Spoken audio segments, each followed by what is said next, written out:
In the name of the African Union, I would like to greet the members of the General Assembly of the United Nations, and I hope that this meeting will be among the most historic in the history of the world. In the name of the General Assembly at its 64th session, presided over by Libya of the African Union of 1,000 traditional African kingdoms, and in my own name, I would like to take this opportunity as President of the African Union to congratulate our son, Obama, because he is attending the General Assembly, and we welcome him as his country is hosting this meeting. This session is taking place in the midst of so many challenges facing us, and the whole world should come together and unite its efforts to defeat the challenges that are principal common enemy. Because of climate change and international crises such as the capitalist economic decline, the food and water crises, desertification, terrorism, immigration, piracy, man-made and natural epidemics, and nuclear proliferation.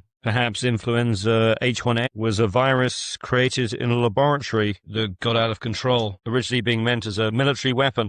Such challenges also include hypocrisy, poverty, fear, materialism, and immorality. As is known, the United Nations was founded by 3 or 4 countries against Germany at the time. The United Nations was formed by the nations that joined together against Germany in the Second World War. Those countries formed a body called the Security Council, made its own countries permanent members, and granted them the power of veto. We were not present at that time. The United Nations was shaped in line with those 3 countries and wanted us to step into the shoes originally designed against Germany. That is the real substance of the United Nations when it was founded over 60 years ago. That happened in the absence of some 165 countries at a ratio of 1 to 8. That is, 1 was present and 8 were absent. They created the Charter, of which I have a copy. If one reads the Charter of the United Nations, one finds that the preamble of the Charter differs from its articles. How did it come into existence? All those who attended the San Francisco Conference in 1945 participated in creating the preamble, but they left the articles and internal rules of the procedures of the so-called Security Council to experts, specialists, and interested countries, which were those countries that had established the Security Council and united against Germany. The preamble is very appealing and no one objects to it, but all the provisions that follow it completely contradict the preamble. We reject such provisions and we will never uphold them. They ended with the Second World War. The preamble says that all nations, small or large, are equal. Are we equal when it comes to the permanent seats? No, we're not equal. The preamble states in writing that all nations are equal, whether they are small or large. Do we have the right to veto? Are we equal? The preamble says that we have equal rights, whether we are large or small. That is what is stated and what we agreed in the preamble. So the veto contradicts the Charter. The permanent seats contradict the Charter. We neither accept nor recognize the veto. The preamble of the Charter states that armed force shall not be used save in the common interests. That is the preamble that we agreed to and signed, and we joined the United Nations because we wanted the Charter to reflect that. It says that armed force shall only be used in the common interests of all nations. But what has happened since then? 65 wars have broken out since the establishment of the United Nations and the Security Council. 65 since their creation, with the millions more victims than the Second World War. Are those wars and the aggression and force that were used in those 65 wars in the common interest of us all? No. They were in the interest of 1 or 3 or 4 countries, but not of all nations. We will talk about whether those wars were in the interests of 1 country or of all nations. That flagrantly contradicts the Charter of the United Nations that we signed, and unless we act in accordance with the Charter of the United Nations to which we all agreed, we will reject it and not be afraid not to speak diplomatically to anyone. Now we are talking about the future of the United Nations. There should be no hypocrisy or diplomacy because it concerns the important and vital issue of the future of the world. It was hypocrisy that brought about 65 wars since the establishment of the United Nations. The preamble also states that if armed forces is used, it must be a United Nations force. Thus, military intervention by the United Nations with the joint agreement of the United Nations. Not 1 or 2 or 3 countries using armed force. The entire United Nations will decide to go to war to maintain international peace and security. Since the establishment of the United Nations in 1945, if there's an act of aggression by 1 country against another, the entire United Nations should deter and stop that act. If a country, Libya for instance, were to exhibit aggression against France, then the entire organization would respond because France is a sovereign state, member of the United Nations, and we all share the collective responsibility to protect the sovereignty of all nations. However, 65 aggressive wars have taken place without any United Nations action to prevent them. 8 other massive, fierce wars whose victims number some 2 million have been waged by member states that enjoy veto powers. Those countries would have us believe they seek to maintain the sovereignty and independence of peoples, actually use aggressive force against peoples. While we would like to believe that these countries want to work for peace and security in the world and protect peoples, they have instead resorted to aggressive wars and hostile behavior. Enjoying the veto they granted themselves as permanent members of the Security Council, they have initiated wars that have claimed millions of victims. The principle of non-interference in the internal affairs of states is enshrined in the Charter of the United Nations. No country, therefore, has the right to interfere in the affairs of any government, be it democratic, dictatorial, socialist, or capitalist, reactionary, or progressive. This is the responsibility of each society. It is an internal matter for the people of the country concerned. The senators of Rome once appointed their leader Julius Caesar as dictator because it was good for Rome at that time. No one can say of Rome at that time that it gave Caesar the veto. The veto is not mentioned in the Charter. We joined the United Nations because we thought we were equals, only to find that one country can object to all the decisions we make. Who gave the permanent members their status in the Security Council? 4 of them granted this status to themselves. The only country that we in this assembly elected to a permanent member status in the Security Council is China. This was done democratically, but the other seats were imposed upon us in an undemocratically through a dictatorial procedure carried out against our will, and we should not accept it. The Security Council reform we need is not an increase in the number of members, which would only make things worse. To use a common expression, if you add more water, you get more mud. It would add insult to injury. It would make things worse simply by adding more large countries to those that already enjoy membership of the Council.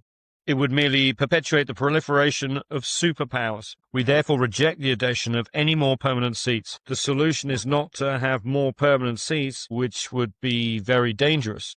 Adding more superpowers would crush the peoples of small, vulnerable, and third-world countries, which are coming together in what has been called the Group of 100.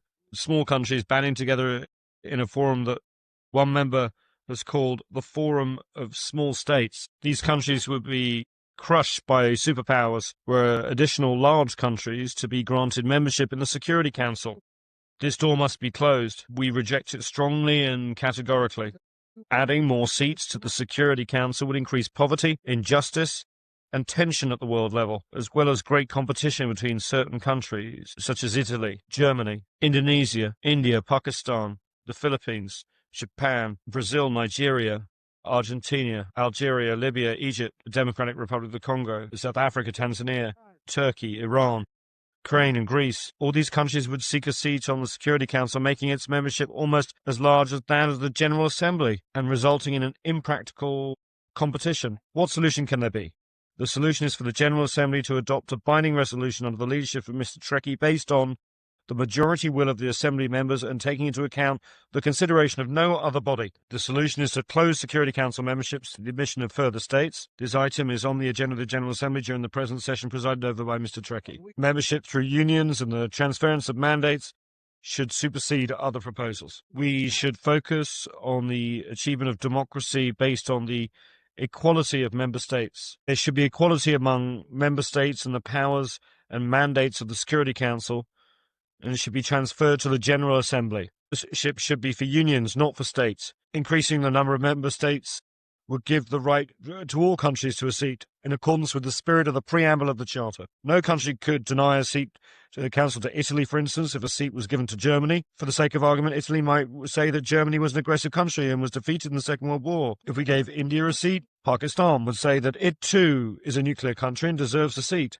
And those two countries are at war. It would be a dangerous situation if we gave a seat to Japan. We should give one to Indonesia, the largest Muslim country, and Turkey and Iran and Ukraine would make the same claim. What could we say to Argentina or Brazil? Libya deserves a seat for its efforts in the service of world security by discarding its weapons of mass destruction. Then South Africa, Tanzania, Ukraine would demand the same. All these countries are important. The door to Security Council membership should be closed. This approach is a falsehood, a trick that has been exposed. If we want to reform the United Nations, bringing in more superpowers is not the way. The solution is to foster democracy at the level of the General Congress of the World, the General Assembly, to which the powers of the Security Council should be transferred. The Security Council will become merely an instrument for implementing the decisions taken by the General Assembly, which would be the Parliament, the Legislative Assembly of the world.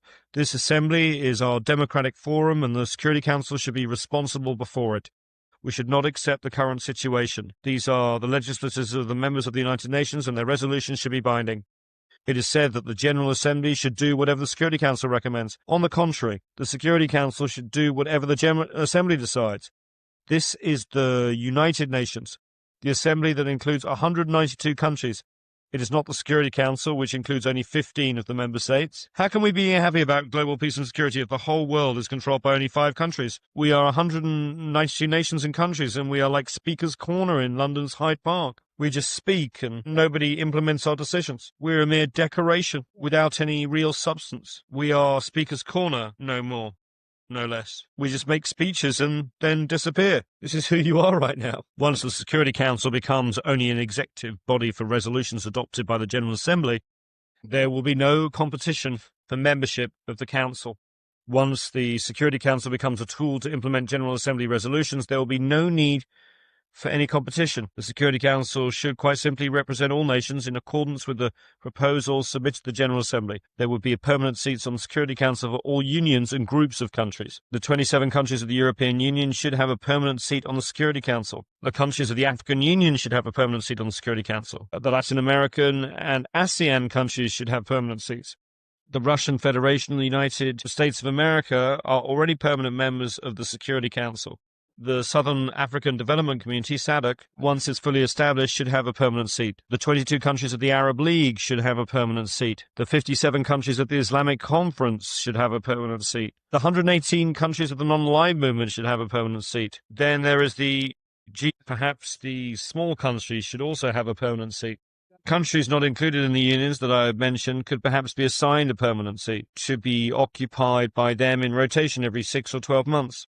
I'm thinking of countries like Japan and Australia that are outside organizations as ASEAN, or like the Russian Federation that is not a member of a European or Latin American or African unions. This would be a solution for them if the General Assembly votes in favor of it. The issue is a vitally important one. As has already been mentioned, the General Assembly is the Congress and Parliament of the world, the leader of the world. We are the nations, and anyone outside this General Assembly will not be recognized. The President of the Assembly, Mr. Ali Abdul Salam Treki, and Secretary General Ban Ki-moon will produce a legal draft and set up the necessary committees to submit this proposal to a vote. That from now on, the Security Council will be made up of unions of nations.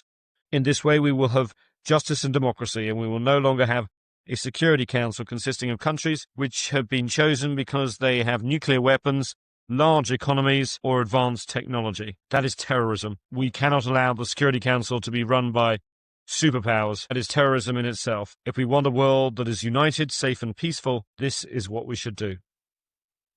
If we want to remain in a world at war, that is up to you. We will continue to have conflict and to fight until doomsday or the end of the world. All Security Council members should have the right to exercise the veto, or else we should eliminate the whole concept of the veto with this new formation of the Council. This would be a real Security Council. According to the new proposals submitted to the General Assembly, it will be an executive council under the control of the General Assembly, which will have the real power and make all the rules. In this way, all countries will be on an equal footing in the Security Council, just as they are in the General Assembly. In the General Assembly, we are all treated equally when it comes to membership and voting.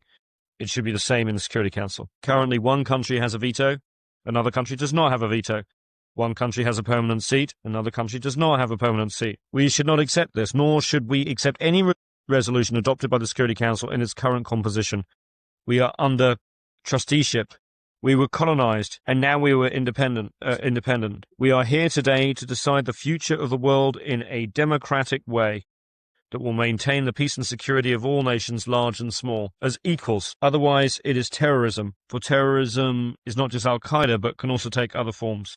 We should be guided by the majority of the votes in the General Assembly alone. If the General Assembly takes the decision by voting, then its wishes should be obeyed and its decision should be enforced. No one is above the General Assembly. Anyone who says he is above the Assembly should leave the United Nations and be on his own. Democracy is not just for the rich or most powerful or those who practice terrorism. All nations should be and should be seen to be on an equal footing. At present, the Security Council is security feudalism, political feudalism, for those with permanent seats, protected by them and used against us. It should be called not the Security Council, but the Terror Council. In our political life, if they need to use the Security Council against us, they turn to the Security Council. If they have no need to use it against us, they ignore the Security Council. If they have an interest to promote, an axe to grind, they respect and glorify the Charter of the United Nations, they turn to Chapter 7 of the Charter and use it against poor nations. If, however, they wish to violate the Charter, they would ignore it as if it did not exist at all. If the veto of the permanent members of the Security Council is given to those who have the power, this is injustice and terrorism and should not be tolerated by us. We should not live in the shadow of this injustice and terror. Superpowers have complicated global interests. They use the veto to protect those interests. For example, in the Security Council, they use the power of the United Nations to protect their interests and to terrorize and intimidate the Third World, causing it to live under the shadow of terror. From the beginning, since it was established in 1945, the Security Council has failed to provide security. On the contrary, it has provided terror and sanctions. It is only used against us. For this reason, we will no longer be committed to implementing Security Council resolutions after this speech, which marks the 40th anniversary. 65 wars have broken out, either fighting among small countries or wars of aggression waged against us by superpowers. The Security Council, in clear violation of the Charter of the United Nations, failed to take action to stop these wars or acts of aggression against small nations and peoples. The General Assembly will vote on a number of historic proposals. Either we act as one or we will fragment. If each nation were to have its own version of the General Assembly, the Security Council and the various instruments and each will have to have an equal footing. The powers that currently fill the permanent seats would be confined to use of their own sovereign bodies, whether they be 3 or 4 of them, and would have to exercise their rights against themselves. This is of no concern to us. If they want to keep their permanent seats, that's fine. Permanent seats will be of no concern to us. We shall never submit to their control or to their exercise of the veto that was given to them. We are not so foolish as to give up the right of veto to the superpowers to use so they can treat us as second-class citizens and outcast nations. It's not we who decided that those countries are the superpowers and respected nations with the power to act on behalf of 192 countries. You should be fully aware that we are ignoring the Security Council resolutions because those resolutions are used solely against us and not against the superpowers, which have the permanent seats and the right of veto. Those powers never use any resolutions against themselves. They are, however, used against us. Use has turned the United Nations into a travesty of itself and has generated wars of violations of the sovereignty of independent states, led to war crimes and genocides. All of this is in violation of the Charter of the United Nations. Since no one pays attention to the Security Council of the United Nations, each country and community has established its own Security Council, and the Security Council here has become isolated. The African Union has established its own Peace and Security Council. The European Union has established a Security Council. Asian countries have already established their own Security Council soon. Latin America will have its own Security Council, as will the 120. This means that we've already lost the confidence in the United Nations Security Council, which has not provided us with security, and that's why we now are creating new regional security councils. We are not committed to obeying the rules or the resolutions of the United Nations Security Council in its present form because it is undemocratic, dictatorial, and unjust.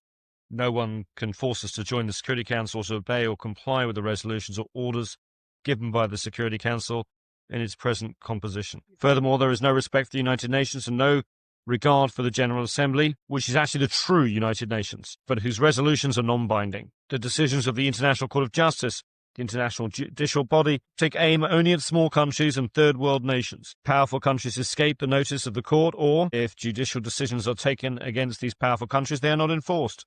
The International Atomic Energy Agency, IAEA, is an important agency within the United Nations. Powerful countries, however, are not accountable to it or under its jurisdiction. We have discovered that the IAEA is only used against us. We are told that it's an international organization, but if that's the case, then all the countries of the world should be under its jurisdiction. If it's not truly international, then right after this speech, we should no longer accept it and should close it down. Mr. Trekkie, in his capacity as President of the General Assembly, should talk to the Director General of the IAEA, Mr. Al-Baradei, and should ask him if he is prepared to verify nuclear energy storage in all countries and inspect all suspected increases. If he says yes, then we accept the agency's jurisdiction. But if he says that he cannot go into certain countries that have nuclear power and he does not have any jurisdiction over them, then we should close the agency down and not submit to its jurisdiction. For your information, I called Mr. Al-Baradei when we had the problem of the Libyan nuclear bomb. I called Mr. Al-Baradei and asked him if the agreements by the superpowers to reduce nuclear supplies were subject to agency control and under inspection, and whether he was aware of any increases in their activity. He told me that he was not in a position to ask the superpowers to be inspected. So is the agency only inspecting us? If so, it does not qualify as an international organization since it is selective. It's like the Security Council and the International Court of Justice. It is not equitable, nor is the United Nations. We totally reject the situation. Regarding Africa, Mr. President, whether the United Nations is reformed or not, but even before a vote is taken on any proposals of a historic nature, Africa should be given a permanent seat on the Security Council now, having already waited too long. Leaving aside United Nations reform, we can certainly say that Africa was colonized, isolated, and persecuted, and its rights usurped. Its people were enslaved and treated like animals, and its territory was colonized and placed under trusteeship. The countries of the African Union deserve a permanent seat. This is a debt from the past and has to be paid and has nothing to do with the United Nations reform. It's a priority matter and is high on the agenda of the General Assembly. No one can say that the African Union does not deserve a permanent seat. Who can argue with that proposal? I challenge anyone to make a case against it. Where is the proof that the African Union or the African continent does not deserve a permanent seat? No one can possibly deny this. Another matter that should be voted on in the General Assembly is that of compensation for countries that were colonized so as to prevent the colonization of a continent, usurpation of its rights and the pillaging of its wealth from happening again. Why are Africans going to Europe? Why are the Asians going to Europe? Why are Latin Americans going to Europe? It is because Europe colonized those peoples and stole the material and human resources of Africa, Asia, and Latin America, the oil, the minerals, the uranium, the gold, the diamonds, the fruit, the vegetables, the livestock, and the people, and used them. Now, new generations of Asians, Latin Americans, and Africans are seeking to reclaim that stolen wealth as they have the right to do so. At the Libyan border, I recently stopped 1,000 African migrants headed for Europe. I asked them why were they going there. They told me it was to take back their stolen wealth, that they would not be leaving otherwise. Who can restore the wealth that was taken from us? If you decide to restore all this wealth, there will be no more immigration from the Philippines, Latin America, Mauritius, and India. Let us have the wealth that was stolen from us. Africa deserves $777 trillion in compensation from countries that colonized it. Africans will demand that amount. If you do not give it to them, they will go to where you have taken those trillions of dollars. They have the right to do so. They have to follow that money and bring it back again. Why is there no Libyan immigration to Italy, even though Libya is so close by? Italy owed compensation to the Libyan people. It accepted the fact and signed an agreement with Libya, which is adopted by both the Italian and the Libyan parliaments. Italy admitted that its colonization of Libya was wrong and should never be repeated, and promised not to attack the Libyan people by land, air, or sea. Italy also agreed to provide Libya with $250 million a year in compensation over the next 20 years, and to build a hospital for the Libyans maimed as a result of the mines planted in Libyan territory during the Second World War. Italy apologized and promised that it would never again occupy the territory of another country. Italy, which was a kingdom during the fascist regime, has made rich contributions to civilization, should be commended for this achievement, together with Prime Minister Berlusconi and his predecessor, who made their own contributions in that regard. Why is this third world demanding compensation? So that there will be no more colonization, so that large and powerful countries will not colonize, knowing that they will have to pay compensation. Colonization should be punished. The countries that harmed other peoples during the colonial era should pay compensation for the damage and suffering inflicted under their colonial rule. There's another point that I would like to make. However, before doing so and addressing a somewhat sensitive issue, I should like to make an aside. We Africans are happy and proud indeed. The son of Africa is now President of the United States of America. That is a historic event. Now, in a country where blacks once could not mingle with whites, in cafes or restaurants or sit next to them on a bus, the American people have elected as their president a young black man, Mr. Obama, of Kenyan heritage. That is a wonderful thing, and we are proud. It marks the beginning of a change. However, as far as I am concerned, Obama is a temporary relief for the next 4 or 8 years. I am afraid that we may then go back to square one. No one can guarantee how America will be governed after Obama. We would be content if Obama could remain president of the United States of America forever. The statement that he just made shows that it's completely different from any American president that we have seen. American presidents used to threaten us with all manner of weapons, saying that they would send us Desert Storm, grapes of wrath, rolling thunder, and poisonous roses for Libyan children. That was their approach. American presidents used to threaten us with operations such as Rolling Thunder, sent to Vietnam, Desert Storm, sent to Iraq, Musketeer, sent to Egypt in 1956, even though America opposed it, and the poisonous roses visited upon Libyan children by Reagan. Can you imagine?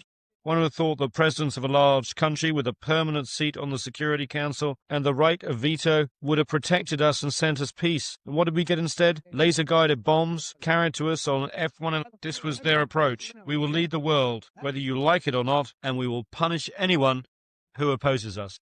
What our son Obama said today is completely different. He made a serious appeal for nuclear disarmament, which we applaud. He also said that America alone could not solve the problems facing us, and that the entire world should come together to do so. He said that we must do more than we are doing now, which is making speeches. We agree with that and applaud it. He said that we had to come to the United Nations to talk against one another. It is true that when we come here, we should communicate with one another on an equal footing. And he said that democracy should not be imposed from outside. Until recently, American presidents have said that democracy should be imposed on Iraq and other countries. But he said that this was an internal affair. He spoke truly when he said that democracy cannot be imposed from outside. So we have to be cautious. Before I make these sensitive remarks, I note that the whole world has so many polarities. Listen, should we have a world of so many polarities? Can we not have nations on an equal footing? Let's have an answer.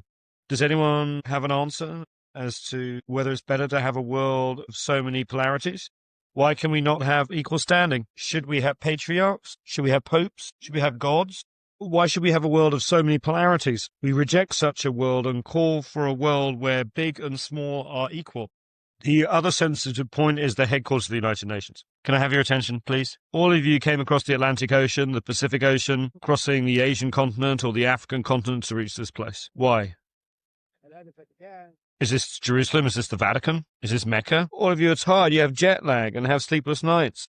You're very tired, very low physically. Somebody arrived just now, flying 20 hours. Then we wanted to make a speech and talk about this. All of you are asleep. All of you are tired. It is clear that all of you are lacking energy because of having to make such a long journey. Why do we do that? Some of our countries are in nighttime and people are asleep. Now you should be asleep because your biological clock, your biological mind is accustomed to being asleep at this time. I wake up at 4 o'clock New York time before dawn because in Libya, it's 11 in the morning. When I wake up at 11, it's supposed to be daytime. At 4 o'clock, I am awake. Why? Think about it. If this was decided in 1945, should we still retain it?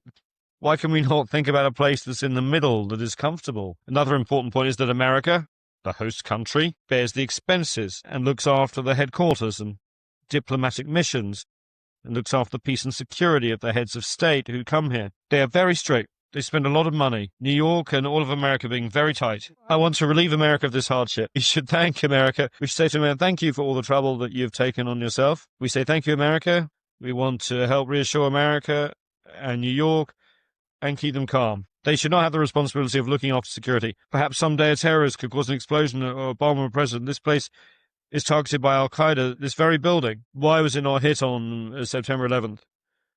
It was beyond their power. The next target would be this place. I'm not saying this in an offhand manner. We have tens of members of Al-Qaeda detained in Libyan prisons. Their confessions are very scary. That makes America live under tension. One never knows what will happen. Perhaps America or this place will be targeted again by a rocket. Perhaps tens of heads of state will die. What we want to relieve America from this worry, we should take the place to where it is not targeted. Now, after 50 years, the United Nations headquarters should be taken to another part of the hemisphere. Another 50 years in the Western Hemisphere. For the next 50 years, it should be in the Eastern Hemisphere or in the Middle Hemisphere by rotation. Now, with 64 years, we have an extra 14 years over the 50, so the headquarters should be moved to somewhere else. This is not an insult to America, it's a service to America.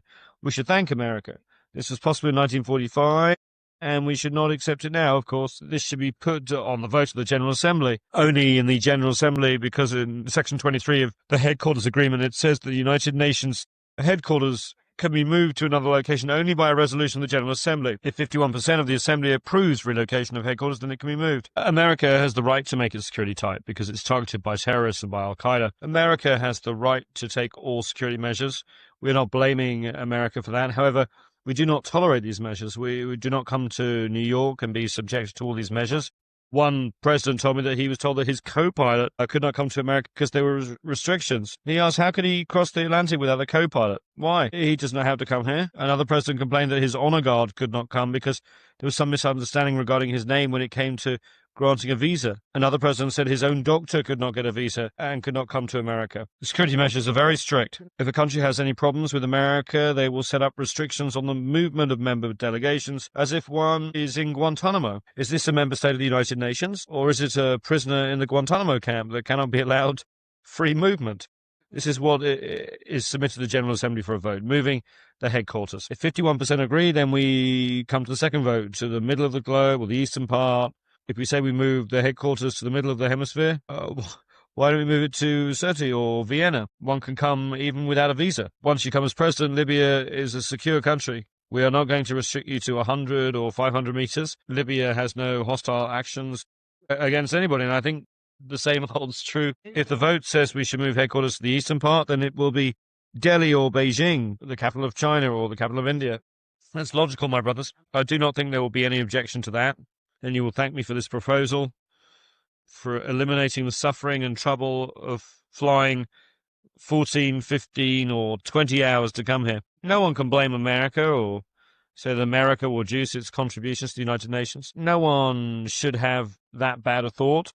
America, I'm sure, is committed to its international obligations. America will not be angry. It will thank you for alleviating its hardship, for taking on all the hardship and all the restrictions, even though this place is targeted by terrorists. We come now to the issues that will be considered by the General Assembly. We are about to put the United Nations on trial. The old organizations will be finished and a new one will emerge. This is not a normal gathering. Even son Obama said that this is not a normal gathering. It is a historic meeting. The wars that took place after the establishment of the United Nations, why did they occur? Where was the Security Council? Where was the Charter? Where was the United Nations? There should be investigations and judicial intervention. Why have there been massacres? We can start with the Korean War because it took place after the establishment of the United Nations. How did a war break out and cause millions of victims? Nuclear weapons could have been used in that war. Those who are responsible for causing the war should be tried and should pay compensation and damages. Then we come to the Suez Canal War of 1956. That file should be opened wide. 3 countries with permanent seats on the Security Council and with the right of veto in the Council attacked a member state of this General Assembly. A country that was a sovereign state, Egypt, was attacked. Its army was destroyed. Thousands of Egyptians were killed and many Egyptian towns and entities were destroyed, all because Egypt wanted to nationalize the Suez Canal. How could such a thing have happened during an era of United Nations and the Charter?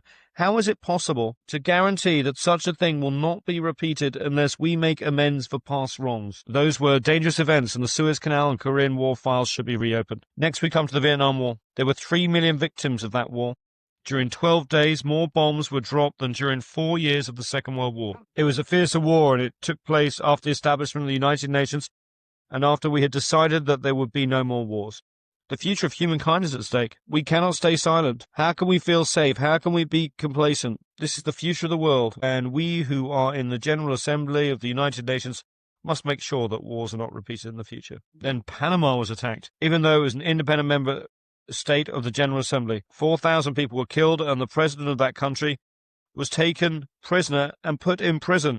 Noriega should be released. We should open that file. How can we entitle a country that is a United Nations member state to wage war against another country, capture its president, treat him as a criminal, and put him in prison? Who would accept that? It could be repeated. We should not stay quiet. We should have an investigation. Any one of us member states could face the same situation, especially if such aggression is by a member state with a permanent seat on the Security Council and with responsibility to maintain peace and security worldwide. Then there is the war in Grenada. The country was invaded even though it was a member state. It was attacked by 5,000 warships, 7,000 troops and dozens of military aircraft. It is the smallest country in the world. This occurred after the establishment of the United Nations of the Security Council and its veto, and the president of Grenada, Mr. Maurice Bishop, was assassinated. How could that have happened with impunity? It's a tragedy. How can we guarantee that the United Nations is good or not, that a certain country is good or not? Can we be safe or happy about the future or not? Can we trust the Security Council or not?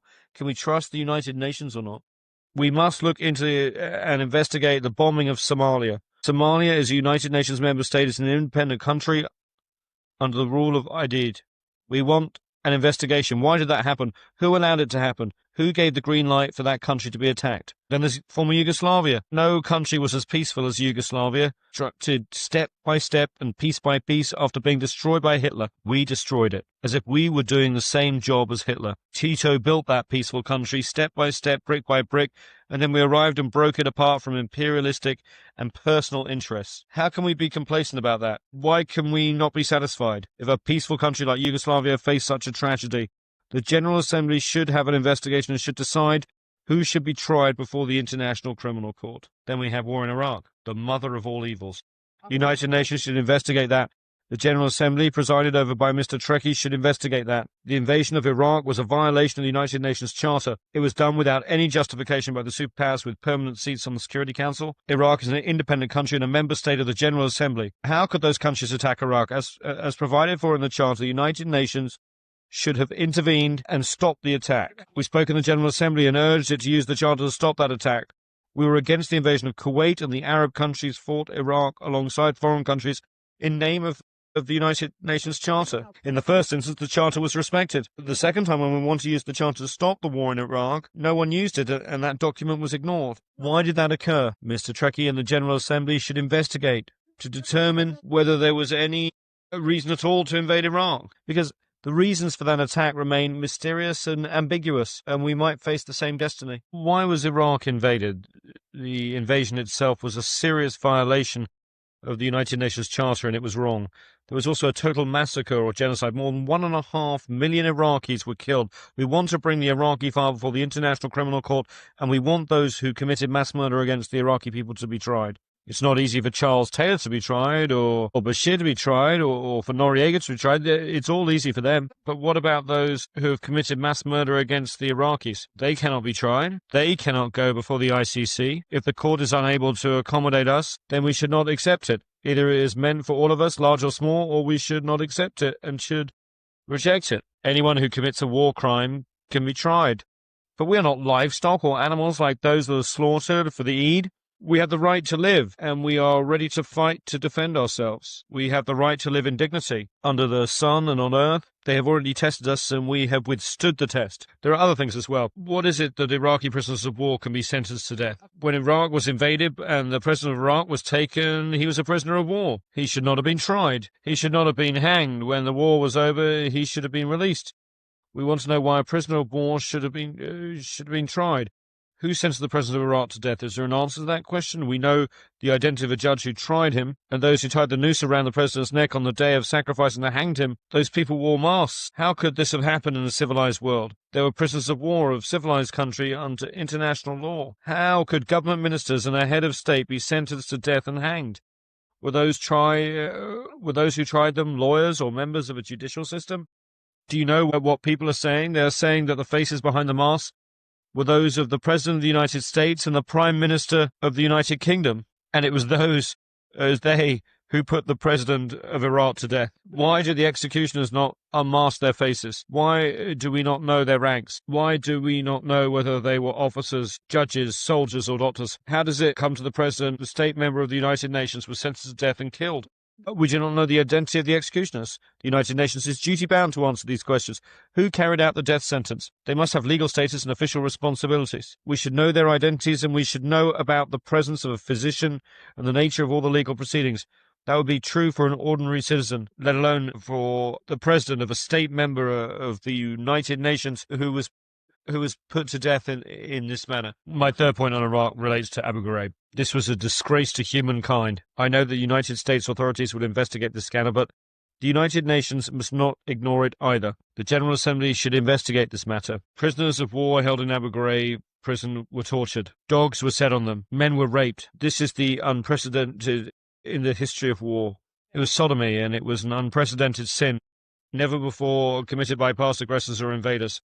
Prisoners of war are soldiers, but these were raped in prison by a state, a permanent member of the Security Council. This goes against civilization and humankind. We must not keep silent.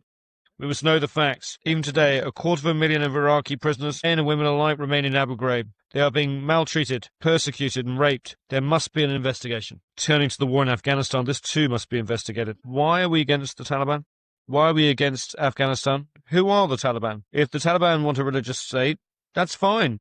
Think of the Vatican. Does the Vatican pose a threat to us? No, it's a religious, very peaceful state. If the Taliban want to create an Islamic emirate, who says that this makes them an enemy? Is anyone claiming that bin Laden is of the Taliban or that he is Afghan? Is bin Laden of the Taliban? No. He is not of the Taliban, and he is not an Afghan. Were the terrorists who hit New York of the Taliban? Were they from Afghanistan? They were neither Taliban nor Afghani. Then what was the reason for the wars in Iraq and Afghanistan? If I truly wanted to deceive my American and British friends, I would encourage them to send more troops, and I would encourage them to persist in this bloodbath. But they will never succeed in Iraq or Afghanistan. Look what happened to them in Iraq, which is a desert. It's even worse in mountainous Afghanistan. If I wanted to deceive them, I would tell them to continue the wars in Iraq and Afghanistan. But no, I want to save the citizens of the United States, the United Kingdom, and other countries who are fighting in Iraq and Afghanistan. So I tell them, leave Afghanistan to the Afghans. Leave Iraq to the Iraqis. If they want to fight each other, they are free to do so. America had its civil war, and no one interfered in it. There were civil wars in Spain, China, and countries all over the world. No place on earth has been free of civil wars. Let there be a civil war in Iraq. If the Iraqis want to have a civil war and fight each other, that's fine. Who says that if the Taliban form a government, they would possess intercontinental missiles of the kind of airplanes that hit New York? Did those airplanes take off from Afghanistan or Iraq? No. They took off from American airports. So why is Afghanistan being struck? The terrorists were not Afghans or Taliban or Iraqis. Why are we silent? We must never be war devils. Anyone who does not speak the truth is a silent devil. We are committed to international peace and security. We do not wish to scorn or ridicule humankind. We want to save humanity. As President of the General Assembly, Mr. Ali Treki should open an investigation of the assassinations file, in addition to the war files. Who killed Patrice Lumumba and why? We merely want to record it in the annals of African history. We want to know how an African leader, a liberator, came to be assassinated. Who killed him? We want our sons to be able to read the history of how Patrice Lumumba, the hero of Congo's liberation struggle, was assassinated. We want to know the facts, even 50 years on. That is one file that should be reopened. And who killed Secretary General Doug Hammarskjöld? Who fired on his aeroplane in 1961 and why? And then there's the assassination of United States President Kennedy in 1963. We want to know who killed him and why. There was someone called Lee Harvey Oswald, who was then killed by one Jack Ruby. But why did he kill him? Jack Ruby, an Israeli, killed Lee Harvey Oswald, who killed Kennedy. Why did this Israeli kill Kennedy's killer? Then Jack Ruby, the killer of Kennedy, die in mysterious circumstances before he could be tried. We must open the files. The whole world knows that Kennedy wanted to investigate the Israeli Dimona nuclear reactor. This involves international peace and security and weapons of mass destruction. That is why we should open this file. Then there's the assassination of Martin Luther King, the black reverend and human rights activist. His assassination was a plot, and we should know why he was killed and who killed him. And then there was Khalil Wazir, or Abu Jihad, a Palestinian, was attacked. He was living peacefully in Tunisia, a member state, and that country's sovereignty was not respected. We cannot keep silent, even though submarines and ships were detected along the coast of Tunisia where he was killed. No one was accused or tried. Abu Yad was also killed, and we should know how he was killed. He was killed in ambiguous circumstances. In Operation Spring of Youth, Kamal Nasser, a poet, Kamal Adwan and Abu Yusuf al-Najjar, 3 Palestinians, were killed in Lebanon, a country that is free, a sovereign state, member of the General Assembly. They were attacked and killed while sleeping peacefully. We should know who killed them, and he should be tried so that the crimes against humanity are not repeated. We've already talked about the size of the force used in the invasion of Grenada: 7,000 troops, 15 battleships, dozens of bombers, and President Bishop was killed even though Grenada was a member state. Those are crimes, and we cannot keep silent. Otherwise, we will look like sacrificial beasts. We are not animals. Year after year, we are attacked. We defend ourselves, our sons, our children, and we are not afraid. We have the right to live, and the earth is not destined for violence, but for us all. We can never live on this earth in such humiliation, so those are the wars. The last files is that of the massacres. In the Sabra and Shatila massacre, 3,000 people were killed. That area was under the protection of the occupying Israeli army and was the site of huge and calamitous massacre in which 3,000 Palestinian men, women, and children were killed. How can we keep quiet? Lebanon is a sovereign state. A member of the General Assembly was occupied, and Shatila were under Israeli control, and then the massacre took place. And then there was the 2008 massacre in Gaza. There were 1,000 women and 2,200 children among the victims killed in the massacre in Gaza in 2008. 60 United Nations facilities and another 30 belonging to non-governmental organizations were damaged. 50 clinics were destroyed. 40 doctors and nurses were killed while carrying out humanitarian activities. This took place in Gaza in December 2008. The perpetrators are still alive, and they should be tried by the International Criminal Court. Should we try only the underdogs, the weak and the poor of the third world countries, and not important and protected figures? Under international law, they should all face trial for the consequences of the crimes that they have committed. Otherwise, the role of the ICC would never be recognized. If the decisions of the ICC are not respected or implemented, if the General Assembly and the Security Council mean nothing, and if the International Atomic Energy Agency serves only certain countries and organizations, then what is the United Nations? It would mean that the United Nations is nothing, and this is insignificant. Where is it? There is no United Nations. Then, while piracy may be a phenomenon of the high seas, a form of terrorism, we may talk about the piracy in Somalia. Somalis are not pirates. We are the pirates. We went there and usurped their economic zones, their fishing, their wealth. Libya, India, Japan, America, any country in the world. We're all pirates. We all entered the territorial waters and economic zones of Somalia and stole. The Somalis are protecting their own fish, their sustenance. They have become pirates because they are defending their children's food. Now we seek to address that matter in the wrong way. Should we send warships to Somalia? We should send warships to the pirates who have attacked and seized the economic zones and wealth of the Somalis and the food of their children. I met the pirates, and I told them that I would negotiate an agreement between them and the international community that respects the two exclusive economic zone under the law of the sea, and that protects all marine resources belonging to the Somali people, and that stops all countries from disposing of toxic waste along the Somali coast. In return, the Somalis would no longer attack any ships. We will propose and draft such an international treaty and submit it to the General Assembly. That is the solution. The solution does not lie in sending more military ships to fight the Somalis. That is not a solution. We are addressing the phenomena of piracy and terrorism in the wrong way. Today, there is swine flu. Perhaps tomorrow there'll be fish flu, because sometimes we produce viruses by controlling them. It is a commercial business. Capitalist companies produce viruses so that they can generate and sell vaccinations. This is very shameful and poor ethics. Vaccinations and medicine should not be sold. In the Green Book, I maintain that medicines should not be sold or subject to commercialization. Medicines should be free of charge and vaccinations given free to children. But capitalist companies produce the viruses and vaccinations and want to make a profit. Why are they not free of charge? We should give them free of charge, not sell them. The entire world should strive to protect our people, create and manufacture vaccinations, and then give them for free to children and women and not profit by them.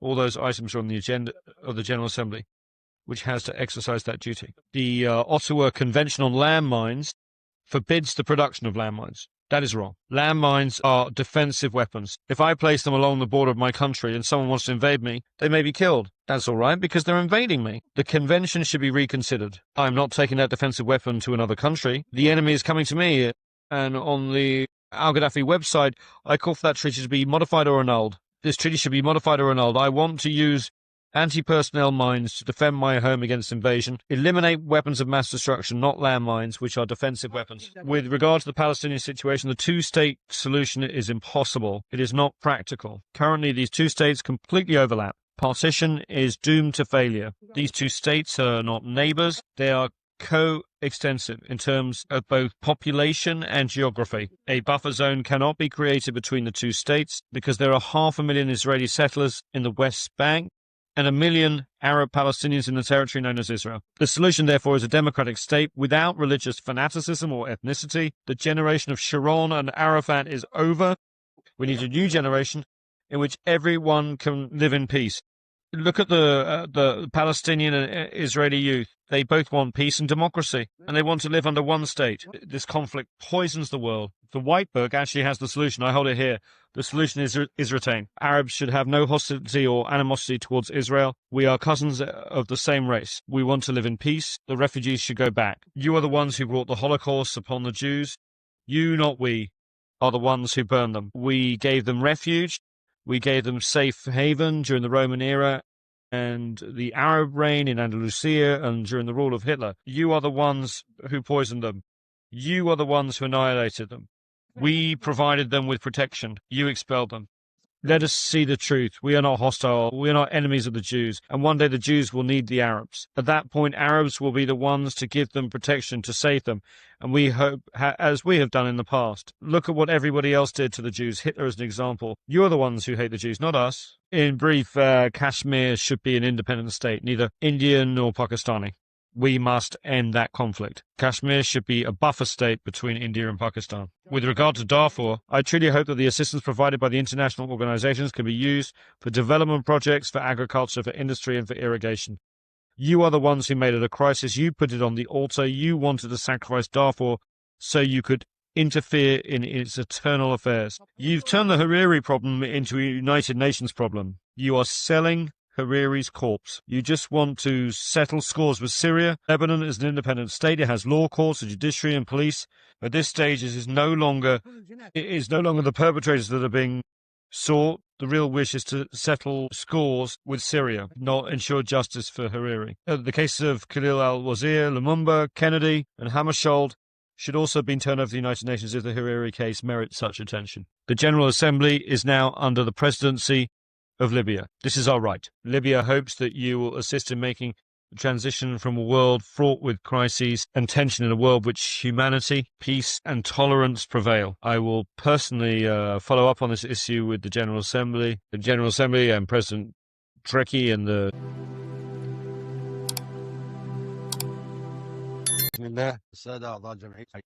In the name of the African Union, I would like to greet the members of the General Assembly of the United Nations, and I hope that this meeting will be among the most historic in the history of the world. In the name of the General Assembly at its 64th session, presided over by Libya of the African Union of 1,000 traditional African kingdoms, and in my own name, I would like to take this opportunity as President of the African Union to congratulate our son, Obama, because he is attending the General Assembly and we welcome him as his country is hosting this meeting. This session is taking place in the midst of so many challenges facing us, and the whole world should come together and unite its efforts to defeat the challenges that are principal common enemy. Because of climate change and international crises such as the capitalist economic decline, the food and water crises, desertification, terrorism, immigration, piracy, man-made and natural epidemics, and nuclear proliferation.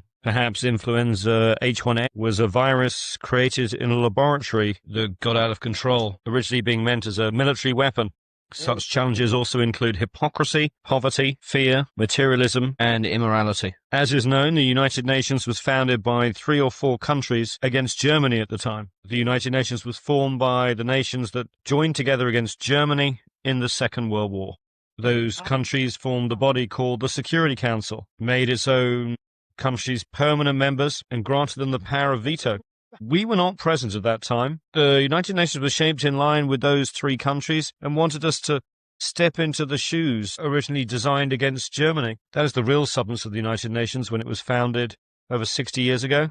That happened in the absence of some 165 countries at a ratio of 1 to 8. That is, 1 was present and 8 were absent. They created the Charter, of which I have a copy. If one reads the Charter of the United Nations, one finds that the preamble of the Charter differs from its articles. How did it come into existence? All those who attended the San Francisco Conference in 1945 participated in creating the preamble, but they left the articles and internal rules of the procedures of the so-called Security Council to experts, specialists, and interested countries, which were those countries that had established the Security Council and united against Germany. The preamble is very appealing and no one objects to it, but all the provisions that follow it completely contradict the preamble.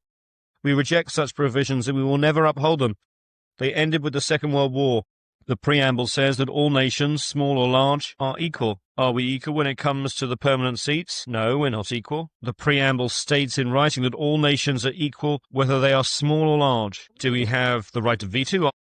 Are we equal? The preamble says that we have equal rights, whether we are large or small. That is what is stated and what we agreed in the preamble. So the veto contradicts the Charter. The permanent seats contradict the Charter. We neither accept nor recognize the veto. The preamble of the Charter states that armed force shall not be used save in the common interests. That is the preamble that we agreed to and signed, and we joined the United Nations because we wanted the Charter to reflect that. It says that armed force shall only be used in the common interests of all nations. But what has happened since then?